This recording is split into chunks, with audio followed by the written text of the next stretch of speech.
Muy buenos días.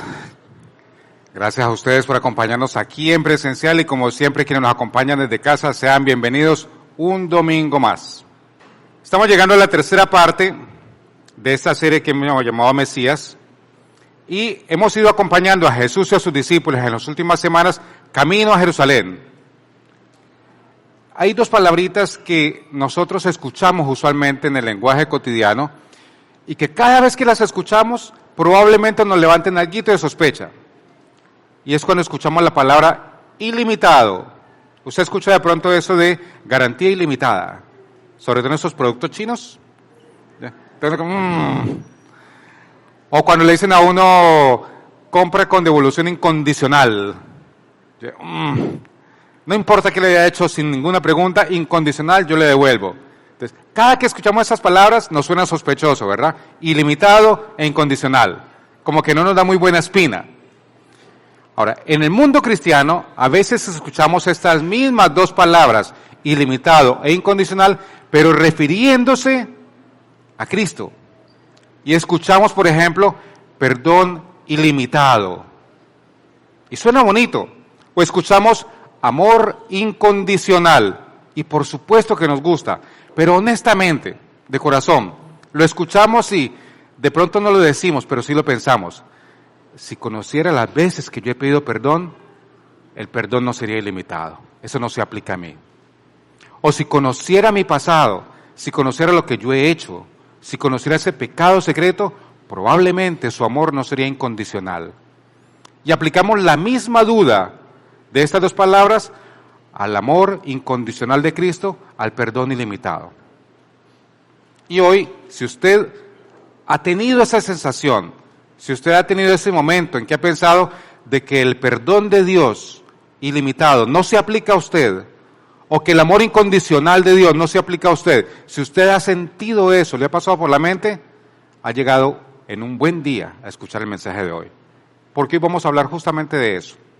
La semana pasada dejamos a Jesús y a sus discípulos, y lo hemos venido acompañando en las últimas semanas, camino a Jerusalén, porque ellos van a celebrar una de las fiestas más especiales para el pueblo judío. Van camino a celebrar la Pascua. Nosotros también la celebramos, pero para la celebración de ellos es mucho más significativa. Es muy importante.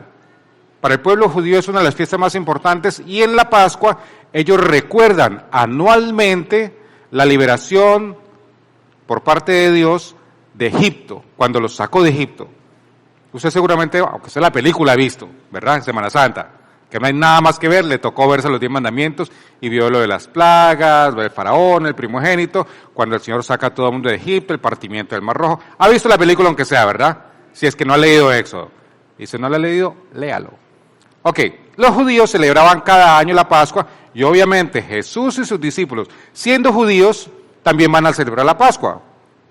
Ahora, esta celebración en esta época de nuestra historia es particularmente una celebración agridulce, porque es una celebración de la liberación de Egipto, pero están sometidos al yugo romano.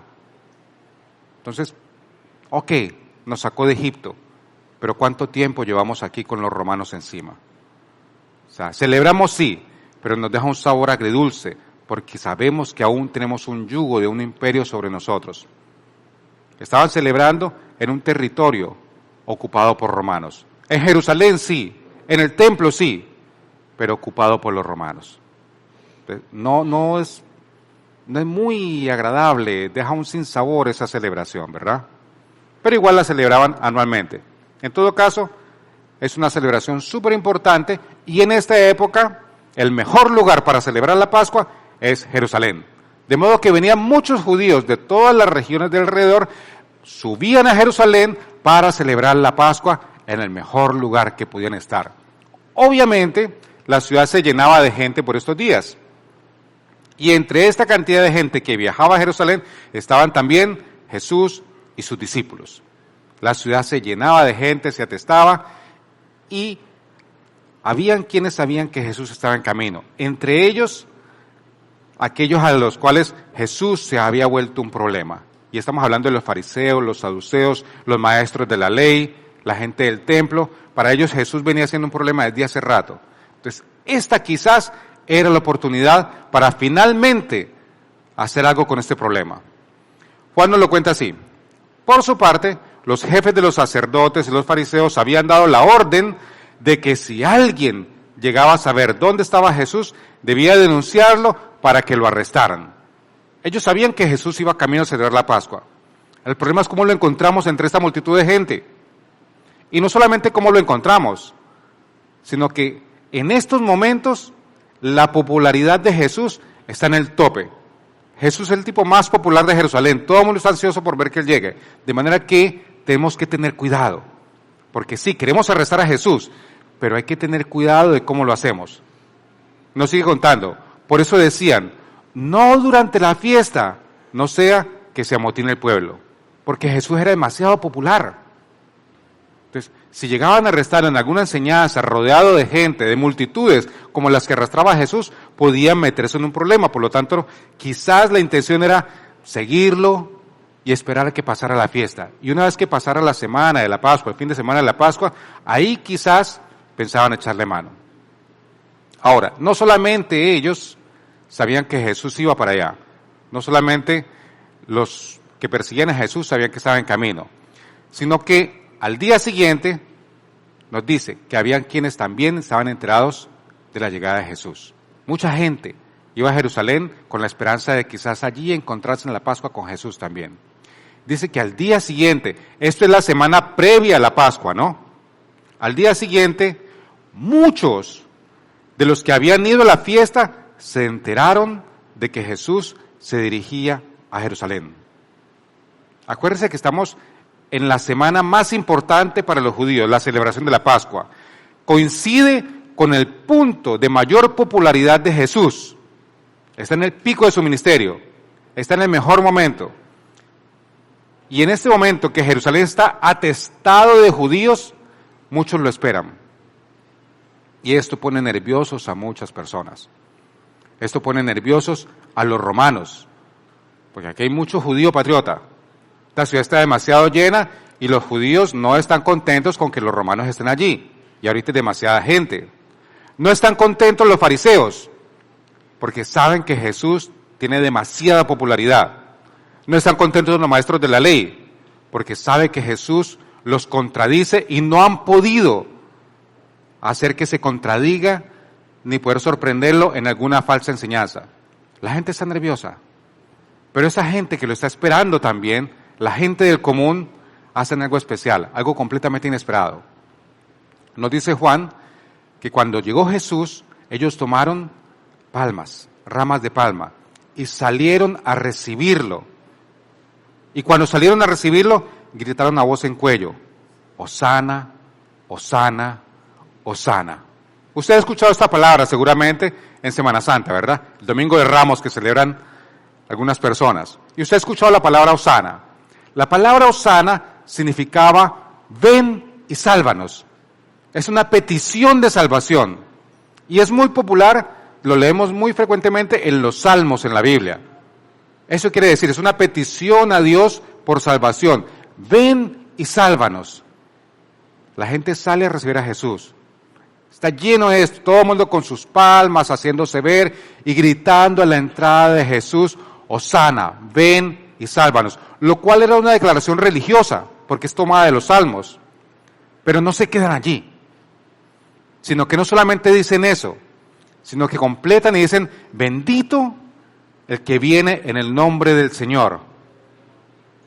Bendito el Rey de Israel. Ahí se complica la cosa. Porque ya no se trata solamente de una declaración religiosa, ahora se vuelve político. Bendito el Rey de Israel. Israel ya tenía rey. Israel tenía su gobernante. Y ahora una expresión de una petición de salvación que se hace hacia Dios, ven y sálvanos, están repitiéndola a voz en cuello, pero la están dirigiendo hacia una persona de carne y hueso, hacia la persona de Jesús. Le están diciendo, Jesús, ven, sálvanos, hazte rey de Israel, tú eres el rey de Israel. Eso se volvió político. Y en este momento de la historia, recuerde y tenga presente de que la ciudad está llena de judíos patriotas que no están contentos con tener el yugo de los romanos encima. Ponen más nerviosos todavía a los fariseos. Ponen más nerviosos a los maestros de la ley. Todo el mundo se pone nervioso. Y todo el mundo esperaba que Jesús hiciera algo, que tuviera algún movimiento político.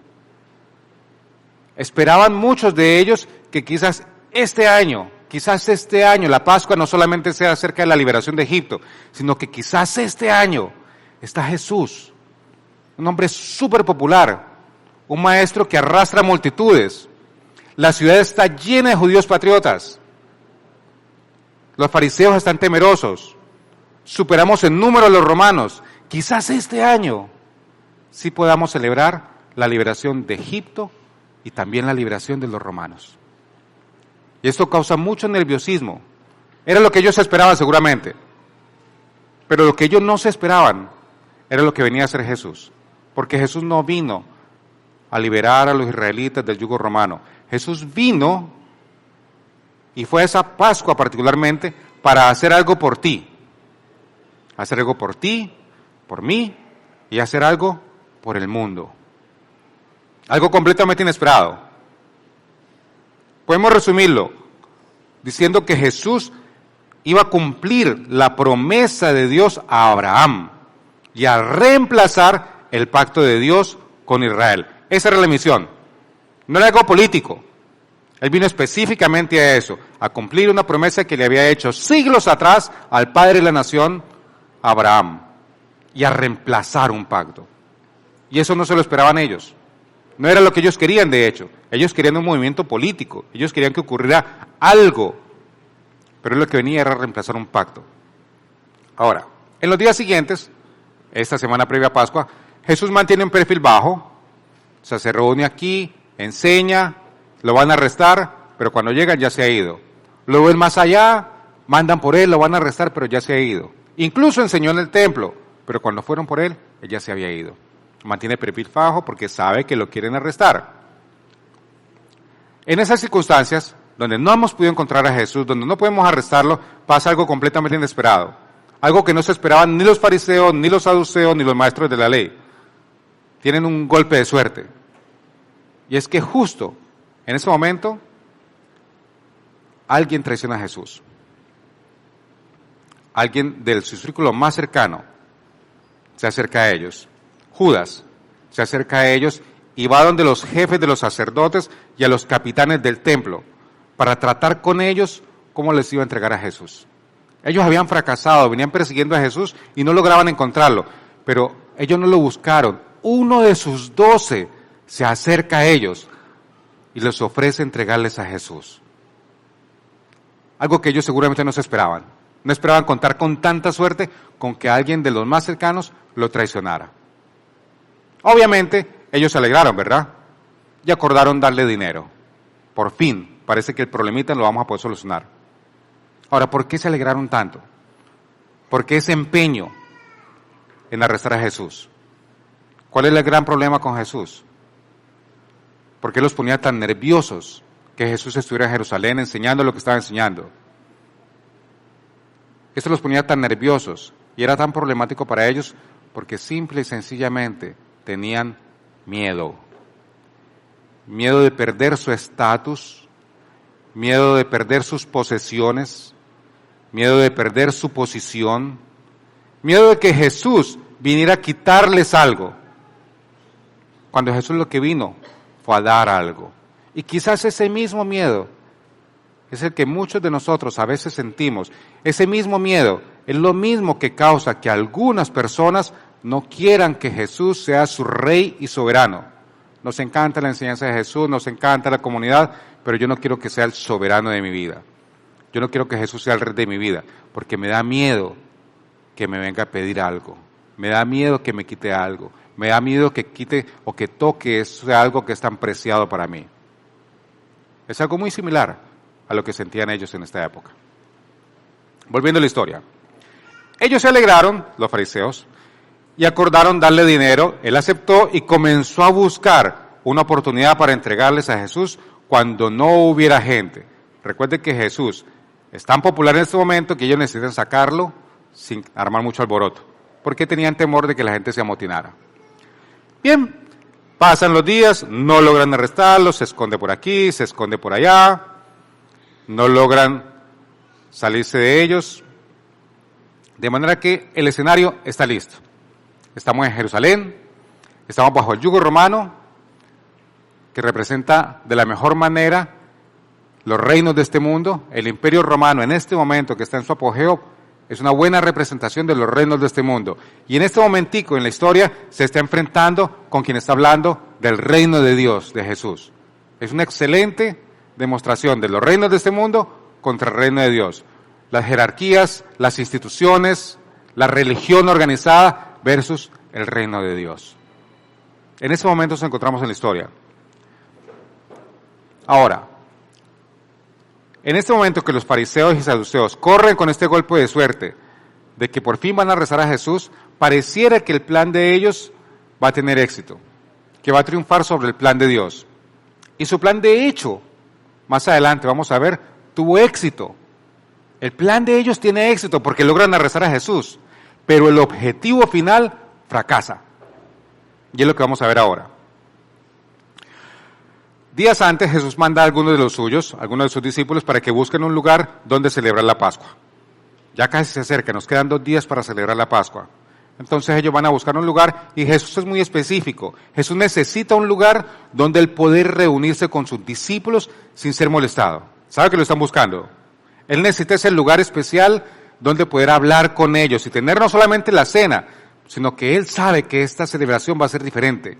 Él tiene algo que ellos no se esperan. De manera que no quiere que lo interrumpan, que no lleguen pidiéndole milagros, que no traten de arrestarlo, que no tenga que enseñarle a una multitud. Él necesita estar solo con los suyos. Les manda a buscar ese lugar especial, ese lugar donde pasar este tiempo, tener esa conversación tranquila con ellos, y finalmente llega esa noche. Llega la noche de la celebración. Una celebración que recuerde que ellos venían haciendo año tras año, hace más de 1500 años desde que salieron de Egipto. Comienza la celebración. Y Mateo nos lo cuenta así. Mientras comían, Jesús toma pan, lo bendice y luego lo partió y se lo dio a sus discípulos diciéndoles, tomen y coman, esto es mi cuerpo. A lo que cualquiera de los que estaba allí reunido con ellos diría, wow, ¿qué fue lo que dijo? Que este es mi cuerpo. ¿Seguro? Sí, eso dijo. No, ¿qué dijo? Este es mi cuerpo. Pase el pan, este man entendió mal. Ellos sabían exactamente cómo celebrar la Pascua. Esto no era algo nuevo para ellos. Pero ahora Jesús está haciendo algo diferente. La Pascua que está celebrando Jesús va a marcar algo completamente diferente. Lucas nos lo cuenta así. También tomó pan y después de dar gracias lo partió y se lo dio a ellos y dijo, este pan es mi cuerpo entregado por ustedes. Nos lo deja más claro todavía. Y los deja más confundidos a ellos. Porque Jesús está metiéndose con una celebración que ellos celebran año a año. Para nosotros escuchar esas palabras no tiene mucho, no logramos darle el peso, no logramos entender el trastorno que está causando Jesús con sus discípulos, porque ellos sí tienen claro que es la Pascua, ellos lo viven año a año. Para nosotros es una festividad, es un fin de semana de playa, ¿verdad? Pero para ellos es algo que es parte de su historia. Es algo que ellos, cada acto, si usted alguna vez tiene la oportunidad de ver cómo los judíos en la actualidad celebran la Pascua, es ceremonial completamente. Es totalmente ceremonial, paso a paso. Pero es bien bonito. A mí particularmente me parece muy bonito, porque cada cosa que hacen tiene un significado. Y lo han venido repitiendo durante siglos y lo siguen haciendo igual. Se sientan a la mesa en determinada forma, dejan una silla vacía por una razón, comen hierbas amargas por una razón, la receta del pan tiene que ser crocante por una razón, lo que comen son ciertas cosas por una razón. Cada parte de la Pascua tiene un significado, pero nunca se había dicho, tomen este pan es mi cuerpo entregado por ustedes. Quisiera lograr hacerle entender lo chocante que puede ser para un judío de la época escuchar que Jesús, su rabí, está cambiando esto. Ellos sabían perfectamente lo que tenían que hacer. Y a Jesús, no bastándole con este cambio que hace, él termina la frase diciendo, hagan esto en memoria de mí. Si algo no necesitaba un judío que le recordaran, era el significado de la Pascua. Esto me lo enseñaron desde niño.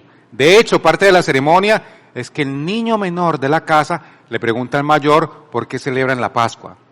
Ellos desde niños vienen haciendo esto y se la saben de memoria. Pero ahora Jesús le dice que tienen que hacer en memoria de...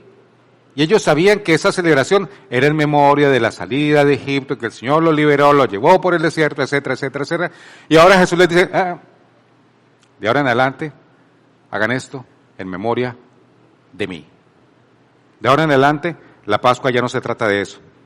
De ahora en adelante, la Pascua se trata de mí.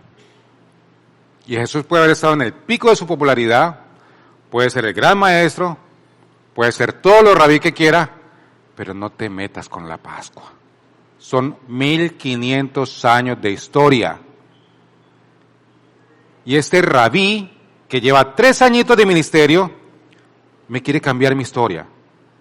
Quiere cambiar la historia de mi familia.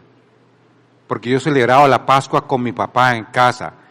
Yo alcancé a celebrar la Pascua con mi abuelo. Y yo sé que mi abuelo me contó. Y así, 1500 años de historia. Y ahora Jesús quiere venir a cambiarlo. Diciendo que la Pascua ya no se trata acerca de la salida de Egipto, sino que se trata de Él. Para que se haga una mejor idea. Si usted ha pasado fin de año aquí con nosotros, usted sabe que nosotros, comenzando diciembre, comenzamos a celebrar el camino a la Navidad, ¿verdad? Imagínese que este año tiene la suerte de que el primer domingo de diciembre me toca predicar a mí.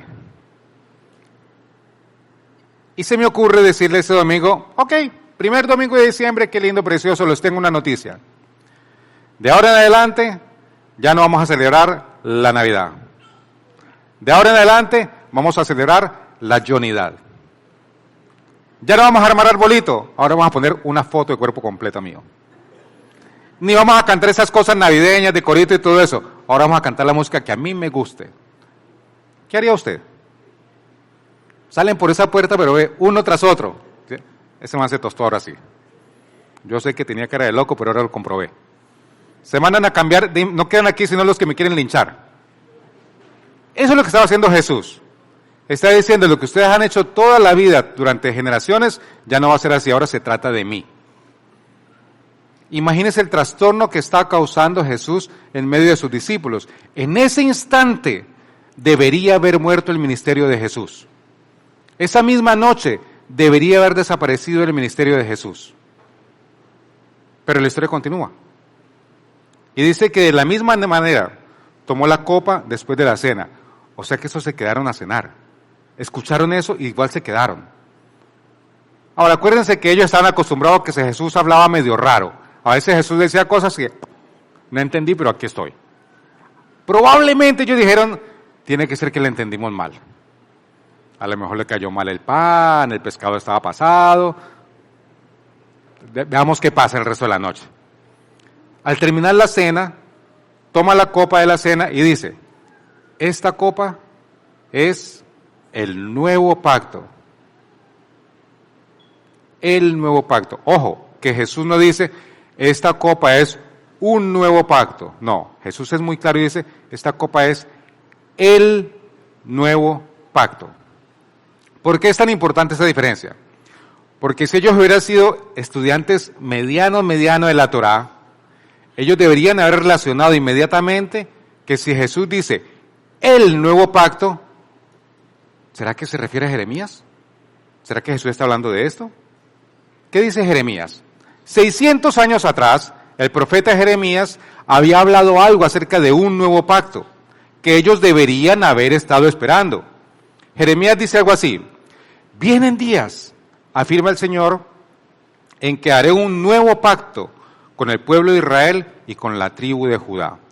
No será un pacto como el que hice con sus antepasados el día en que los tomé de la mano y los saqué de Egipto, ya que ellos lo quebrantaron a pesar de que yo era su esposo, afirma el Señor. El pueblo judío vivía sobre este pacto, sobre un pacto mosaico, el pacto de la ley. Y Jeremías, 600 años atrás, profetizó que esto iba a cambiar. Y él termina diciendo, este es el pacto que después de aquel tiempo haré con el pueblo de Israel, afirma el Señor. Pondré mi ley, y ellos sabían de qué ley se estaba refiriendo. Pondré mi ley en su mente y la escribiré en su corazón. Yo seré su Dios y ellos serán mi pueblo. Los judíos que estaban escuchando a Jesús esa noche deberían haber relacionado lo que estaba diciendo Jesús de el nuevo pacto, deberían haber relacionado con la profecía de Jeremías, porque ellos deberían haber vivido esperando cuándo ocurría ese nuevo pacto. Era lo que ellos deberían haber pensado. Jesús, por supuesto, no termina allí. Él continúa y dice, de la misma manera tomó la copa después de la cena y dijo, esta copa es el nuevo pacto. Ahora, antes de continuar, porque estamos hablando mucho de pactos, y a lo mejor para nosotros la palabra pacto tiene un significado muy diferente a la que tenía para ellos. De manera que, déjenme conversamos un poquito acerca de pactos. En tiempos antiguos, se celebraban pactos entre las personas. Y había 3 tipos de pactos, que eran los que se celebraban usualmente. El primero de ellos es un tratado bilateral de paridad, que básicamente es un contrato de negocios. ¿Qué quería decir este pacto? Era un acuerdo entre 2 iguales. Por ejemplo, un contrato con un empleado. Ok, yo te voy a pagar X cantidad de dinero, me comprometo al 15 y el 30 a entregarte esta cantidad de dinero y tú te comprometes a estar de lunes a viernes aquí de 8 a 2 y de 2 a 6, etc. O sea, entre 2 iguales llegamos a un acuerdo. Y si yo no cumplo mi parte, tú no estás obligado a cumplir tu parte. Y si tú no cumples tu parte, yo no estoy obligado a cumplir mi parte. Es un contrato entre iguales, un contrato de negocios. Fácil de comprender, ¿verdad? Ok, ese es el primer estilo de pacto. Había otro estilo de pacto que es un tratado bilateral de soberanía. Es el que se hace entre un líder y su gente, entre un rey y sus vasallos, entre un superior y sus inferiores o su inferior. Para que se haga una idea, el superior da ciertas condiciones y el otro simplemente debe cumplirlas. Estamos en toque de queda, ¿verdad? ¿Qué dice el toque de queda? Usted después de las 12 de la noche hasta las 5 de la mañana no puede salir, gústele o no. ¿Qué nos toca hacer? Nos sometemos. Eso es un tratado bilateral de soberanía. Hay un superior que te da instrucciones. Para que le quede más fácil, haga de cuenta que usted le presta el carro a su hijo, ¿verdad? ¿Quién es el superior? El dueño del carro. Y usted le dice, aquí me llega a las 10 de la noche, más tardar con el carro, gústele o no. Y punto. Y el vasallo que dice, gracias, y coge las llaves y se va calladito y cumple. Es un tratado donde alguien pone las condiciones y el otro simplemente las cumple. Ese era el tipo de pacto que estaba viviendo Israel. Dios había puesto su ley y el pueblo había decidido cumplirla. El pueblo no puso condiciones. Dios fue el que puso todas las condiciones. Es un pacto de soberanía. Ahora, si usted lee la historia de Israel, si usted lee Éxodo y Levítico, ve todas las leyes que les puso Dios al pueblo. Y cuando la lee, mucha gente dice que es retrógrado, que esto es una locura, que eso ya está pasado, etcétera, etcétera, etcétera. Pero recuerde que para cuando el Señor les da esas leyes al pueblo de Israel, el Señor está creando una nueva nación, está modelando un estilo de civilización. Todas y cada una de las 613 leyes que el Señor les da al pueblo de Israel, donde están incluidos los 10 mandamientos, tienen sentido y tenían un propósito para la época. La buena noticia, ni a usted ni a mí nos incumbe nada de eso, a menos que usted sea judío. Porque nosotros no estuvimos en ese pacto, ¿verdad? Ninguno de nosotros. Entonces no nos cubre.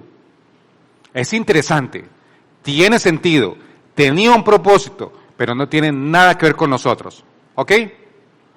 Bien. Y hay un tercer estilo de pacto, que es el pacto promisorio. Y este me costó más encontrar un ejemplo para poder explicarlo. Un pacto promisorio es el que hace una sola persona hacia otro, pero yo pongo todo de mi parte. Yo soy el que hago todo, la otra persona no hace nada. ¿Ya? El mejor ejemplo que se me ocurrió, la novia del colegio. Cuando tenemos 14 años, 13 años, si usted no estuvo de friendzone, bienvenido. Uno conoce a la niña que le gusta, que no lo voltea a mirar a uno, no sabe ni cómo se llama, pero yo le juro amor eterno, no importa que se cambie de colegio, que se vaya de barrio, que se vaya de la ciudad, yo toda la vida te voy a recordar. ¿Y ella qué hace? Nada. Eso es un pacto promisorio. Yo le ofrezco todo a ella y ella no tiene nada que hacer. ¿Pasó por allí? Yo sí. ¿Usted no estuvo en la friendzone? Yo sí. Eso es un pacto promisorio. Cuando uno da todo y la otra persona simplemente está allí. ¿Ya? Menos mal que no se nos ocurrió ratificar el pacto como lo hacían en tiempos antiguos. En tiempos antiguos, cualquiera de estos pactos se ratificaba con derramamiento de sangre. Tenía que haber un sacrificio. Alguien tenía que morir para que hubiese derramamiento de sangre y así se ratificaba el pacto. El pacto promisorio fue lo que hizo en Génesis 15, lo que hizo Dios con Abraham. Si usted lee Génesis 15, un capítulo muy bonito, usted ve que el Señor se le aparece a Abraham y le dice, Abraham, voy a hacer de ti una gran nación, a través de ti van a ser bendecidas todas las naciones. ¿Ya? ¿Te guste o no, Abraham? ¿Me colabores o no? Yo voy a hacer eso. El Señor se comprometió con Abraham. ¿Qué hizo Abraham? Partió animales, como se hacía en todos los pactos, pone la mitad de un animal a un lado, la mitad del otro animal al otro lado, y en medio, ¿qué queda? Sangre, ¿verdad? Entonces, las dos personas que estaban entrando en el pacto caminaban por este camino de muerte, que se llamaba así, y mientras caminaban por este camino de muerte para ratificar el pacto, iban diciendo, así acontezca conmigo, que me pase a mí como a este desafortunado animal, si violo los términos de este pacto. Esto es un camino de sangre. En otras palabras, yo estoy poniendo mi vida si yo no cumplo con el pacto. ¿Ok? No le voy a contar ahorita, pero solo para que lo piense y se lleve con la inquietud. ¿Dónde ha visto usted que hay una mitad aquí, otra mitad acá, un camino rojo y personas que caminan por en medio de ese camino rojo a hacerse promesas de cumplir? ¿Les suena conocido? Ok. Hasta ahí le dejo y volvamos a nuestra historia. Bien, quedamos entonces de que hay tres tipos de pactos. Y ahorita vamos a hablar acerca del pacto promisorio, que es el que nos incumbe a nosotros. Volviendo a la historia de la Pascua, a la noche de la Pascua.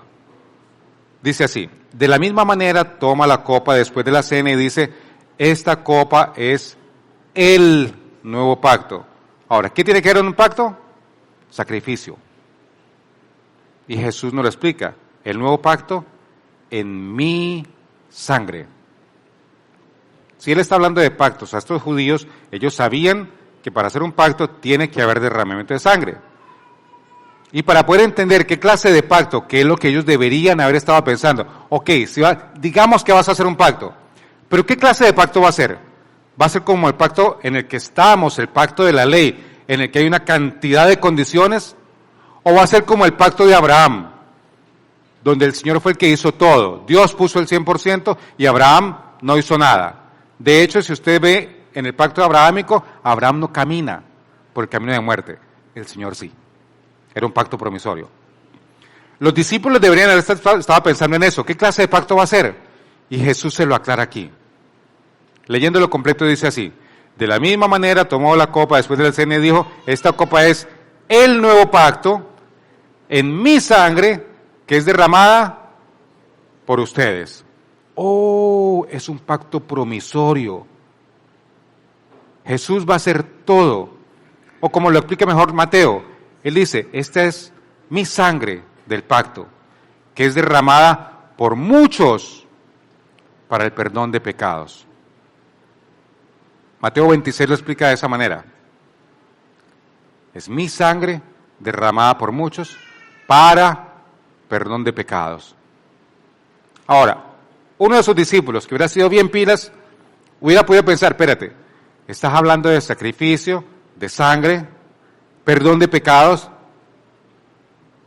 Nosotros ya tenemos eso, Jesús. Le muestro el templo.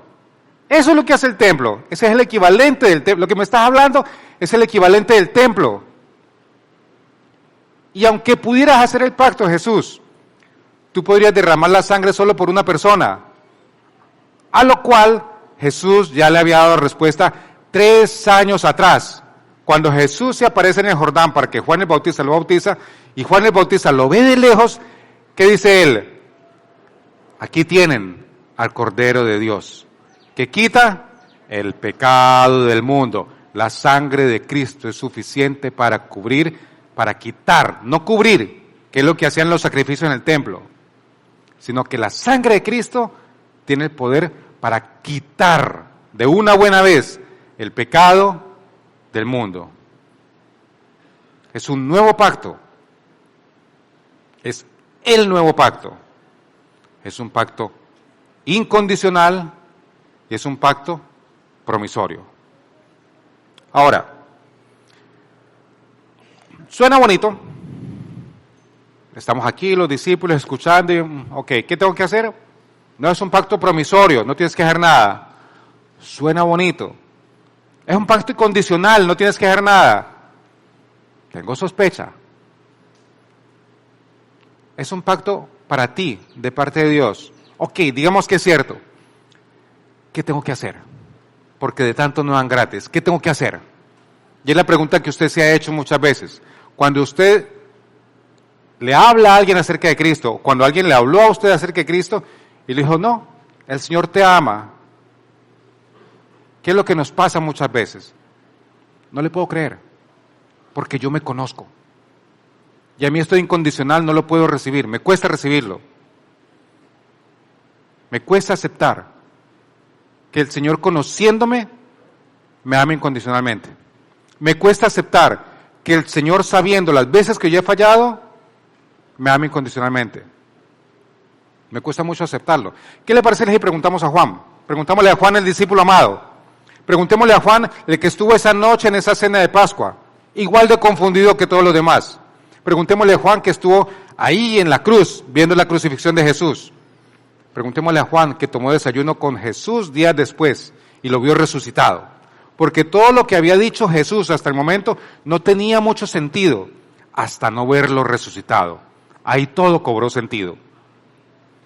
Preguntémosle a Juan, Juan, si esto es tan bonito, si esto es cierto, si yo quiero ser parte de este pacto promisorio, ¿qué tengo que hacer?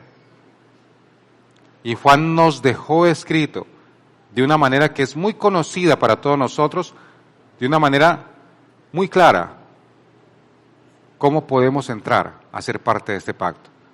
Y nos lo dice así, porque tanto amó Dios al mundo, que dio su Hijo unigénito, para que todo el que crea en Él no se pierda, sino que tenga vida eterna.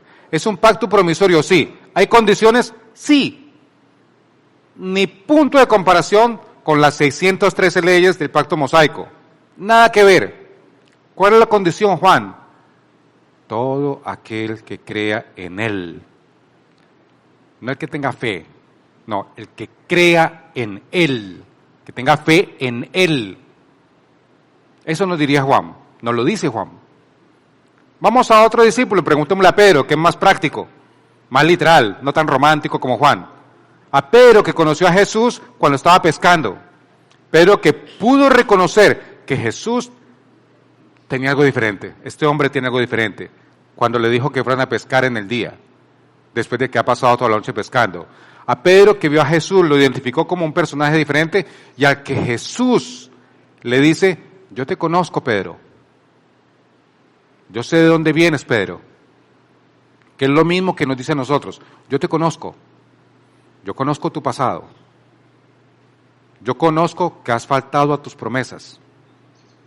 Yo conozco que has mentido. Yo sé de dónde vienes.